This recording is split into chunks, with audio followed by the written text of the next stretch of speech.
Ladies and gentlemen, boys and girls, and all the dreamers in between, let me tell you something straight from the heart.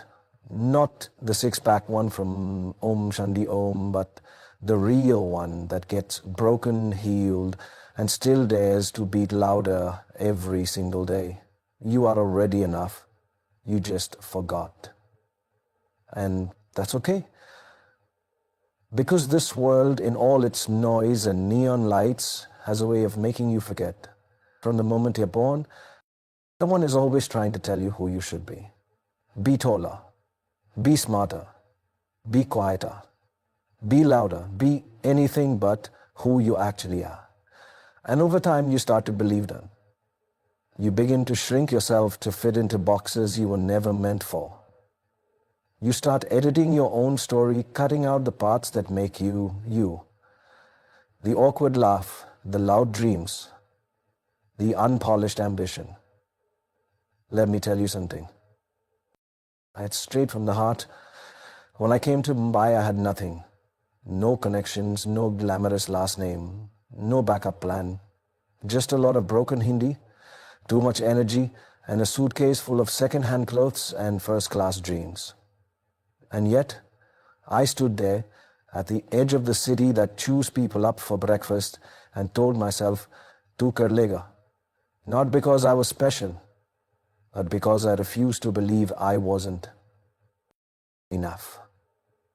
See, this world has mastered the art of convincing you that you need to become something more to be lovable, valuable, or successful. But let me flip that script for you. You don't have to become more. You just have to remember who you already are. You were born enough. You were born worthy. Before you ever had a job title, a degree, or 1 million followers, your existence alone made you enough. But somewhere between growing up and growing expectations, you started treating yourself like a project. Something incomplete, always under construction. Worth. You don't need a perfect body, a perfect job, a perfect partner, or a perfect past to look in the mirror and smile. Sometimes, just surviving another day with your heart intact is a victory worth celebrating. I've played heroes, lovers, warriors, but off-screen, I've battled insecurities like everyone else. I've doubted myself, stumbled, made mistakes. But I never let those moments define me, because I've learned that the most powerful thing you can say to yourself isn't, "I'll be okay when." It's, "I'm okay now, just as I am." Yes, strive to grow, dream big, work hard, but don't do it from a place of lacking. Do it from a place of wholeness. You don't need to fix yourself to deserve love, respect, or joy. You already deserve all of it. Right here, right now. And if you've forgotten that, pause, breathe, come back to yourself. The version of you that laughs at silly things, that feels deeply, that tries even when it's hard. That version is enough. That version is everything. You know, when fans tell me they love me not just for the characters I play, but for the person I am, I realize it's not about the glitter or the glamour. It's about being real. It's about showing up as yourself, even when it's scary, especially when it's scary. So if today you're feeling a little lost, a little less left, let me remind you, you are not your failures. You are not your doubts. You are not the mean things people said to you or the mistakes you made on bad days. You are the strength that pulled yourself back up. You are the heart that still dares to hope. You are the voice that whispers, "I'm still here." And that is enough. You don't need to be more. You just need to come home to yourself.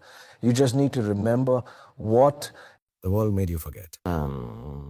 And if no one else tells you today, I will. You, my friend, are already enough. And you always were. Your flaws are your superpowers. I know. That sounds like something you'd read on an Instagram quote page with too many hashtags, but I'm not saying it to sound poetic. I'm saying it because I've lived it. I've watched it happen. Not just on 17 film, but in real life. In mine, in yours, in everyone's. See, the world is obsessed with perfection. Clean edges, flawless skin, neat resumes. We are trained to hide our rough parts, to blur out the scars, to edit the soul until it fits a frame someone else built. We wear masks, rehearse lines, and try to walk in straight lines on paths that were never meant for us. But let me ask you something. Where's the fun in perfect? You know that little lisp you think is annoying? That can become your signature voice. That impulsiveness you try so hard to control. It might be the spark that makes you take the leap others are too scared to. And that emotional side you're always apologizing for. That's not weakness. That's your capacity to love with depth, to feel the world fully. Flaws aren't cracks to be fixed. They're the places where your light leaks out. When I started acting, people said I was too expressive, too intense, too dramatic. My laugh was loud, my hair too unruly, my energy too much. I didn't come with a background in film. I came with a background in life. And maybe that's why I didn't try to be polished. Ha! I didn't wait to become a perfecter before I stepped in front of the camera. Instead, I spread my arms wide, flaws and all, and said, take me or leave me, but this is who I am. And strangely, magically, people didn't just accept it. They celebrated it. Because here's the secret. People don't fall in love with your perfection. They fall in love with your authenticity. Think about your favorite characters. The ones who stay with you long after the movie ends. Are they perfect? No. They're broken, complicated, raw. They make bad decisions, say the wrong things, cry the wrong moments, and that's why we love us of them. Perfection is forgettable. Flaws are memorable. Your quirks, your insecurities, your mistakes, they are the fingerprints of your uniqueness. Nobody else in the world has your exact mix of chaos and brilliance. That weird laugh, that crooked smile, the way you ramble when you're nervous, that's your magic, that's your trademark. You know, I once heard someone say, oh, don't be the next somebody. Be the first you. And I think that's what embracing your flaws really means. It means showing up as yourself unapologetically. Not because you've figured it all out, but because you're willing to be seen even while you're still becoming. I've made terrible choices in life. I've failed spectacular. I've been called overrated, overhyped, over the top. And I've been all of those things, probably on the same day. But I've also been real. And that realness, that honesty, creates connection. It allows people to say, if he can be all that and still be okay, maybe I can too. So stop hiding the parts of yourself that don't fit someone else's mold. The world doesn't need another perfect face. It needs more real hearts. More people who are brave enough to say, yeah, I'm messy. Yeah, I've screwed up. But I'm still here. I'm still trying. And that's enough. What if you started treating your flaws not as defects, but as design? What if instead of covering them up, you leaned into them hard? What if you let them become your story, your style, your superpower? Don't aim to be flawless. Aim to be fearless. In your skin, in your soul, in your truth. Remember, even the moon has craters, and still the world stops to admire its glow. So go ahead, stumble, trip, be too much, too loud, too sensitive, too bold. Be all the things they told you to tune down. And if no one else ever tells you this, you don't need to be perfect to be powerful. You just need to be yourself. Completely, unapologetically, wonderfully flawed. Don't just love yourself. Romance yourself. Yes, you heard that right. Romance yourself. Flirt with your flaws. Write poetry to your dreams. Take yourself out on dates. Because love is not just a one-time confession, it's a lifelong celebration. And if there's one person who deserves to be celebrated every single day, it's you. We spend so much of our lives chasing love from others, approval from friends, attention from strangers, affection from partners. We wait for someone to show up with flowers and validation, like the hero in a film, promising to make us feel complete. But let me ask you something. When was the last time you looked at yourself the way you wish someone else would? When did you last smile at your reflection like you were seeing your soulmate. We romanticize other people. We admire them, compliment them, forgive their imperfections. But when it comes to ourselves, we become critics.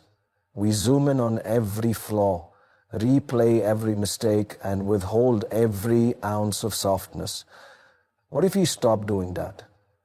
What if instead of being your own worst judge, you became your own greatest admirer? Take a moment right now to think of yourself the way a lover would, not the kind of lover who only shows up when you're perfect and polished, but the kind who sees your tired eyes after a long day, who finds your laugh more beautiful than your silence, who knows your chaos and still chooses you over and over again. That lover can be you. Romancing yourself means slowing down enough to notice the small things, the way your eyes light up when you talk about something you love, the way you still try even after life has broken your heart more than once. It means talking to yourself kindly even when you mess up. It means treating your body like a home, not a battlefield, feeding it well, resting it, dressing it in clothes that make you feel powerful, not punished. You see, love isn't just an emotion, it's action. And romancing yourself is 1,000 small actions of self-respect, self-expression, and joy. Dance alone in your room like no one's watching, not because you're trying to be cute for someone, but because the music moves you. Cook your favorite meal, not because a guest is coming over, but because you are worth the effort.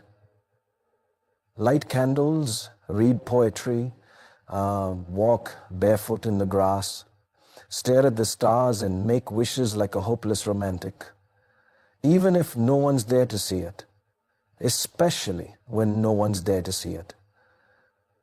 Because that's when you start building a relationship with the most important person in your life, yourself.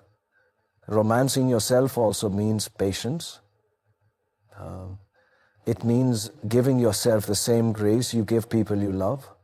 It means not rushing your healing, not comparing your timeline to someone else's highlight reel. It means trusting that even on the days when you don't feel lovable, you are still loved by the universe, by life itself, and most importantly, by you. Listen, you don't need to be extraordinary to deserve this kind of love. You don't have to be rich or successful or attractive by society's ever-changing standards. You don't need to have it all together. You just need to show up for yourself every day in big ways and small. Buy yourself the flowers. Say yes to that solo trip. Write your own love letters. Look in the mirror and say, I choose you, even when the world gives you 100 reasons to choose someone else. Because the truth is, when you start romancing yourself, the world changes.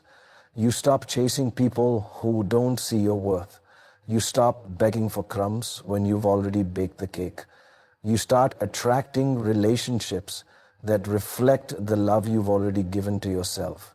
So, no, don't just love yourself like it's a duty or a checklist. Love yourself like it's a grand love story.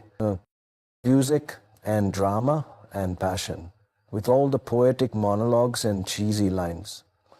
Be your own Sharukh Khan, be your own heroine, be the reason your heart beats faster and your eyes light up. Because you, my dear, are not a side character in someone else's romance. You are the main event, the star, the lover, the beloved. And the most beautiful love story you'll ever experience starts with you.